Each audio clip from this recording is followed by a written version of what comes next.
When the United States developed the atomic bomb in 1945, it did not hesitate to use it to bring the Second World War to an end. But with the onset of the Cold War came new anxieties. Both American and Soviet strategists now held near-apocalyptic power in their hands, yet neither could see a way to use it without risking the destruction of the world itself. Many began to ask a crucial question: can you actually win a nuclear war? The creation of atomic weapons in the 1940s fundamentally altered the strategic and military balance among the world's great powers. In 1945, the U.S. had already demonstrated the devastating capability of even primitive nuclear arms. 4 years later, in 1949, the Soviet Union tested its own bomb, attempting to close the widening technological and military gap between the two superpowers. After Hiroshima and Nagasaki, U.S. President Harry Truman was slow to formalize a clear nuclear policy. To him, atomic bombs were not tools of conventional warfare but political weapons, meant only for the most extreme situations. As he reminded his generals, the president alone would decide when to use them. You have to understand that this isn't a military weapon. It is used to wipe out women and children and unarmed people, and not for military uses. Bundy 200. Still, despite his caution, the United States continued expanding its nuclear stockpile and aircraft capable of delivering the weapons. Truman also made it clear that he would not hesitate to use the bomb again if absolutely necessary. On the Soviet side, little changed in strategy after their first successful test. In 1946, Stalin downplayed the bomb's importance, suggesting it was more psychological than practical. I do not believe the atomic bomb to be so serious a force as certain politicians are inclined to consider it. Atomic bombs are intended to frighten the weak-nerved, but they cannot decide the outcome of a war, since they are by no means adequate for this purpose. Katudal 40. Following the American bombings of 1945, Stalin adopted an intentionally defiant and aggressive posture to show that the Soviet Union would not be intimidated. When the USSR gained its own bomb in 1949, Stalin simply integrated it into the Red Army's arsenal. The military principles he developed during World War II, the so-called 5 permanently operating factors, remained unchanged. These emphasized morale, manpower, equipment quality, logistical support, and the stability of the rear. By 1953, however, the landscape shifted dramatically. In the U.S., Dwight D. Eisenhower succeeded Truman, while in the Soviet Union, Stalin's death led to Nikita Khrushchev's rise after a power struggle. These leadership transitions coincided with major technological advances. On November 1, 1952, the United States detonated the first hydrogen or thermonuclear bomb.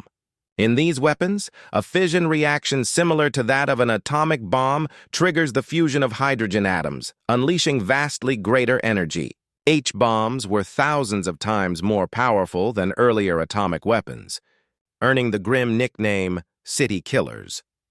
Their magnitude was not lost on Winston Churchill, who reflected, "There is an immense gulf between the atomic and the hydrogen bomb. The atomic bomb, with all its terrors, did not carry us outside the scope of human control or manageable events in thought or action, in peace or war. But with the hydrogen bomb, the entire foundation of human affairs was revolutionized, and mankind placed in a situation both measurable and laden with doom." Bundy 198. Less than a year after the U.S. test, the Soviets detonated their own hydrogen bomb, though it was not yet suitable for practical deployment. These new weapons were not only far more powerful, but also smaller, enabling new methods of delivery and strategic thinking. Both Eisenhower and Khrushchev faced similar pressures. Both sought to reduce military expenditures. Nuclear arms appeared to offer a solution. Maintaining massive conventional armies was expensive, while strategic nuclear forces could provide the same deterrent power at a fraction of the cost. Eisenhower also felt compelled to counterbalance the USSR's immense ground advantage. "We knew that the Soviets maintained something in the neighborhood of 175 divisions active in Europe at all times. The United States had 20 divisions, only 5 of which were in Europe. Therefore, in view of the disparity in the strengths of the opposing ground forces, It seemed clear that only by the imposition of our nuclear weapons could we promptly stop a major communist aggression in that area. Bundy 248. Yet Eisenhower retained some of Truman's moral hesitation about nuclear war. To him, there was little distinction between winning and losing one. As he told his advisers, the only greater possible tragedy than winning a nuclear war would be losing it. Bundy 253. Thus, in October 1953, he introduced the New Look policy. Publicly, Eisenhower claimed he was prepared to use nuclear weapons as he would any other armament. In reality, his intent was deterrence. The U.S. adopted a doctrine of massive retaliation, reserving its nuclear arsenal not for a first strike, but as a guaranteed response to any Soviet attack on America or its allies. The development of new delivery systems, like missile-equipped submarines and fortified silos, ensured that even after a Soviet first strike, the U.S. could retaliate with assured destruction. Eisenhower wagered that Soviet leaders, though ideological rivals, were still rational enough to avoid mutual annihilation. While the United States relied on deterrence through the threat of nuclear response, the Soviet Union followed a different logic. Experts note that the Russian language lacks a precise equivalent for the English term deterrence. Soviet nuclear doctrine instead grew out of the Red Army's offensive mindset. Moscow's planners prepared not only to fight a nuclear war, but to win one. To the USSR, war was not just a military event, but a social and political struggle. Soviet military science was subordinate to Marxist-Leninist ideology, which taught that war could be an instrument of profound social transformation, and that any conflict between capitalist and socialist nations would inevitably end in socialism's triumph. Under such doctrine, an unwinnable war, as imagined by Eisenhower, could not exist. However, Soviet political teachings also declared that only capitalist powers initiated wars. Yet it was equally clear that whoever struck first in a nuclear conflict would gain a decisive edge. To reconcile this contradiction, Soviet planners focused on preemptive strikes. Only when certain that an American attack was imminent would they launch their nuclear arsenal. Their goal was to destroy U.S. military assets, including nuclear sites, disrupt the enemy's rear, and break their will to resist. Knowing complete destruction of enemy forces was impossible, Soviet strategy emphasized civil defense and rapid recovery to endure any retaliatory blow. This approach demanded that the USSR maintain strategic nuclear forces on constant high alert, as Marshal Rodion Malinowski, Minister of Defense, declared in 1961. A realistic assessment of the picture would lead one to believe that what the imperialists are preparing is a surprise nuclear attack on the USSR and the socialist countries. Hence, Soviet military doctrine regards it as the most important, the preeminent, the first priority task of the armed forces to be in a state of constant readiness for effectively repulsing a surprise attack by the enemy and thwarting his criminal designs. R.Y. Malinowski, per 20. Responsibility for such a strike fell to the newly formed Strategic Rocket Forces. Initially, long-range bombers like the Tu-20 Bear and M4 Bison served as the main nuclear arm. However, the United States was too distant for these slow bombers to reach reliably. Fortunately for the Soviets, the 1950s brought rapid progress in rocketry, symbolized by the 1957 launch of Sputnik. That same year, the USSR developed its first intercontinental ballistic missile, or ICBM. The technological and strategic race between the superpowers was now fully underway. The so-called missile gap drove both nations to expand their nuclear arsenals at an alarming pace. By 1960, the United States held a clear advantage, possessing around 18,000 nuclear bombs compared to the Soviet Union's 1,600. Still, as several American analysts observed, believing nuclear victory was possible did not mean it was desirable. Any Soviet triumph would be hollow, achieved at the cost of unimaginable devastation. Soviet military thinking had been shaped by the trauma of the Second World War, when unpreparedness led to catastrophic losses after the German invasion. Nuclear expert Tariq Rauf explained that the Soviet mindset represented a different form of deterrence. The Soviets do not need a direct language equivalent of deterrence to practice it. The leaders of the Soviet Union realized that nuclear war would be an unprecedented disaster for socialism. The Soviets, however, have always believed that the best way to deter war is to prepare to wage it, in case deterrence fails. Ralph, 85. Whatever Moscow's real intentions, the idea of a preemptive strike carried enormous risks. Miscommunication, flawed intelligence, or a simple technical malfunction could easily trigger a nuclear exchange. By the late 1950s and early 1960s, both the United States and the Soviet Union had developed distinct nuclear doctrines, the Americans favoring overwhelming retaliation, the Soviets focusing on preemption. Yet new crises and evolving technologies soon forced both sides to rethink their strategies. The early 1960s brought several major confrontations that tested each superpower's resolve. The Berlin Crisis of 1961 and the Cuban Missile Crisis of 1962 brought the world to the brink of nuclear war. Fortunately, restraint prevailed. But on both sides of the Iron Curtain, leaders realized that their post-war doctrines were dangerously rigid. Nuclear weapons had not ended the U.S.-Soviet rivalry. They had merely shifted it to new battlegrounds, like Cuba and Vietnam. Recognizing the need for more flexibility, President John F. Kennedy, working with Defense Secretary Robert McNamara, introduced the Flexible Response Strategy. This doctrine incorporated a range of military, political, economic, and nuclear options. The goal was to enable NATO forces to respond to aggression without immediately triggering a nuclear exchange with the Warsaw Pact. Nuclear arms would remain part of the arsenal, but their use would be limited. At first to demonstrative strikes or attacks on strictly military targets. In 1962, McNamara even proposed that the U.S. would refrain from targeting Soviet cities if Moscow agreed to do the same. Given that many military sites were near population centers, such promises were more idealistic than realistic. At the same time, the United States strengthened its strategic triad, composed of intercontinental ballistic missiles, ICBMs, long-range bombers, and nuclear submarines, to ensure that no Soviet first strike could neutralize its deterrent.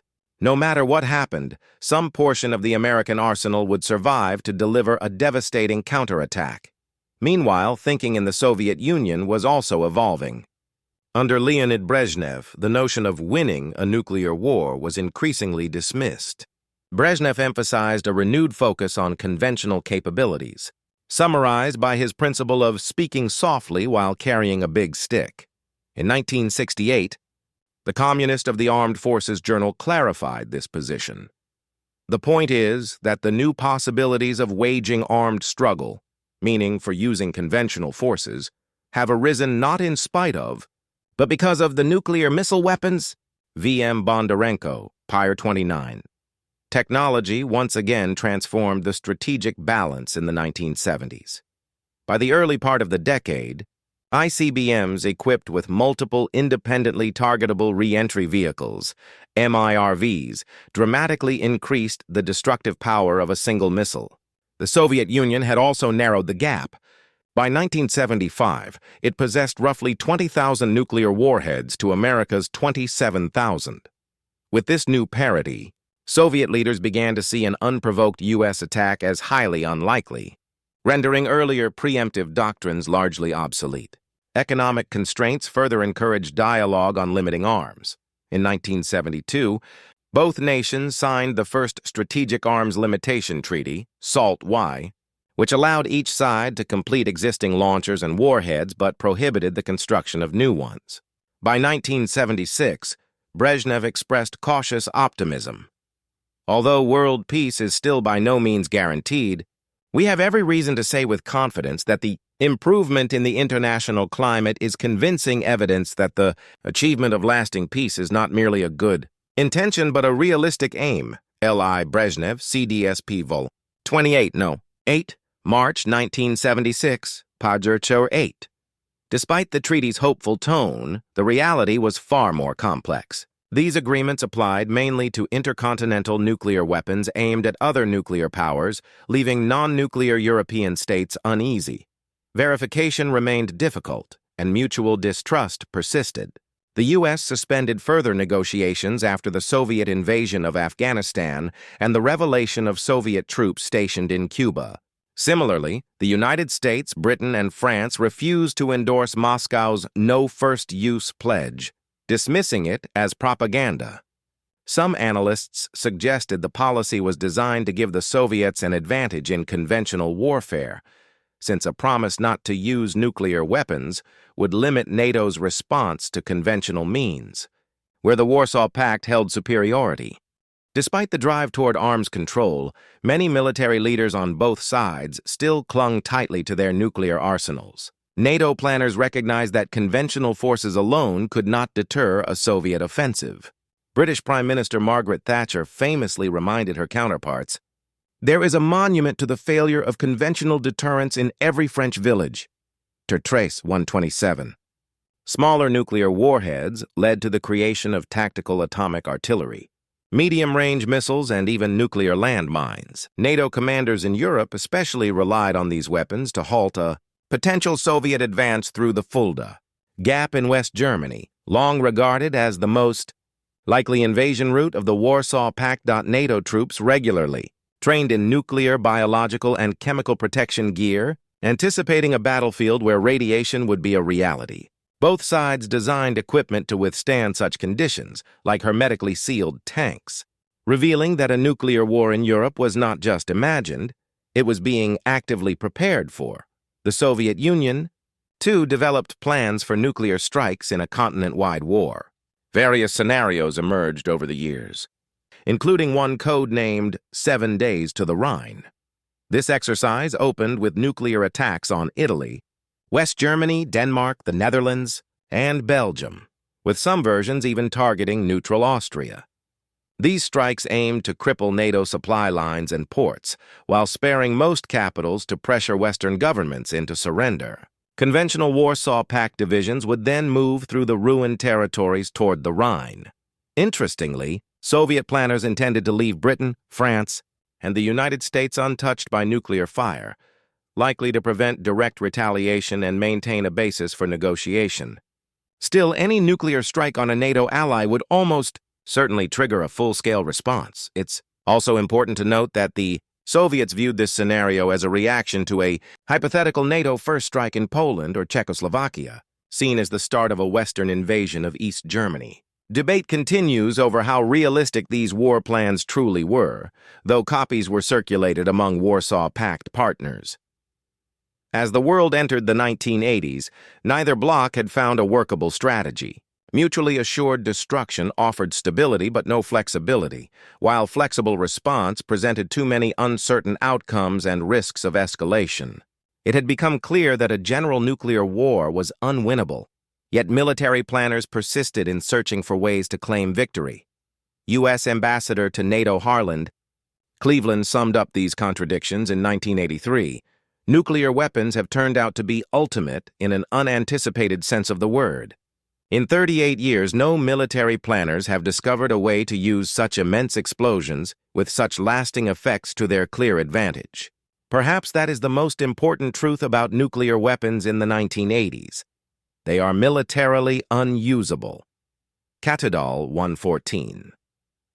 That same year, global tension rose again, and the world faced two near disasters.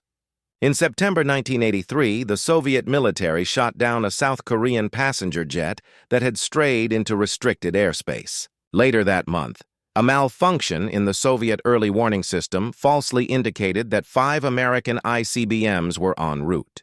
Duty officer Stanislav Petrov refused to follow procedure and declined to raise the alarm, a decision that almost certainly averted nuclear war. He later confirmed it had been a false alert, likely saving millions of lives. Just weeks later, NATO conducted Exercise Able Archer, a large-scale simulation of nuclear escalation in Western Europe. The Soviets, fearing it was a cover for an actual first strike, placed their nuclear forces on alert. NATO commanders, realizing the danger, chose not to respond to Soviet mobilization, and the exercise concluded without incident. No missiles were launched. But these events proved that deterrence was far from foolproof. especially under conditions of mistrust or heightened tension. The recognition that nuclear deterrence was unstable, coupled with the crushing cost of sustaining vast arsenals, led to another shift. Under Mikhail Gorbachev, the Soviet Union introduced sweeping social and economic reforms, and renewed arms control efforts followed. The official TASS news agency announced a new position. A nuclear war is impermissible. There can be no victors. This understanding has been affirmed at the highest level. Practical conclusions must now follow. Katudal 122. Rising public fear of nuclear annihilation also pushed leaders toward restraint. Movies and novels now depicted atomic war not as a path to victory, but as global doom, a shared catastrophe beyond ideology. The 1986 Chernobyl disaster further underscored the uncontrollable danger of nuclear power, likely hastening the Soviet Union's collapse. Before its fall in 1991, Moscow and Washington signed the Strategic Arms Reduction Treaty, START, the most ambitious disarmament deal in history. Both nations agreed to cut their nuclear stockpiles to 6,000 warheads each, meaning by 2001, roughly 80% of nuclear weapons had been dismantled. The effectiveness of deterrence remains hotly debated.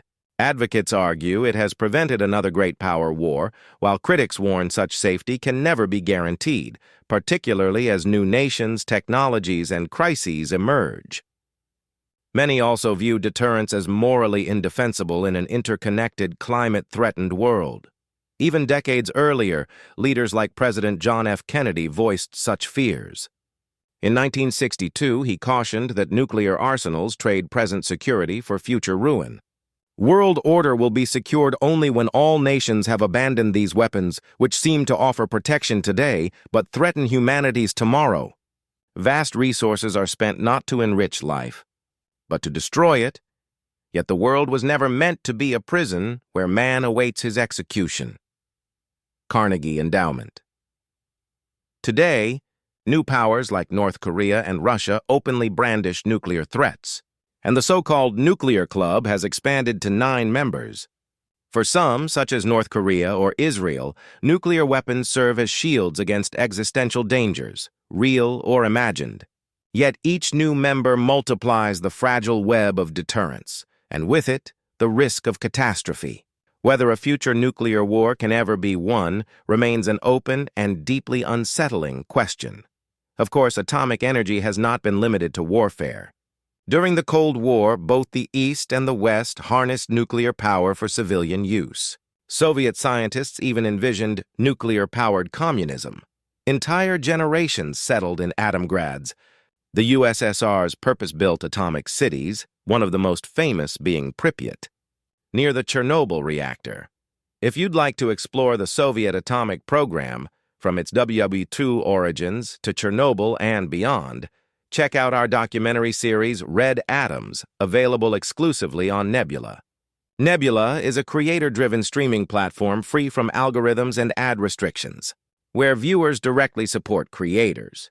Visit Nebula TV Real-Time History for 40% off an annual subscription, just $30 per year, to watch Red Atoms, Tip of the Spear by Mustard on the B-2 stealth bomber, and all of our videos ad-free and often early. All sources for this episode are listed in the video description. If you're watching on Nebula or Patreon, thank you. Your support makes this possible.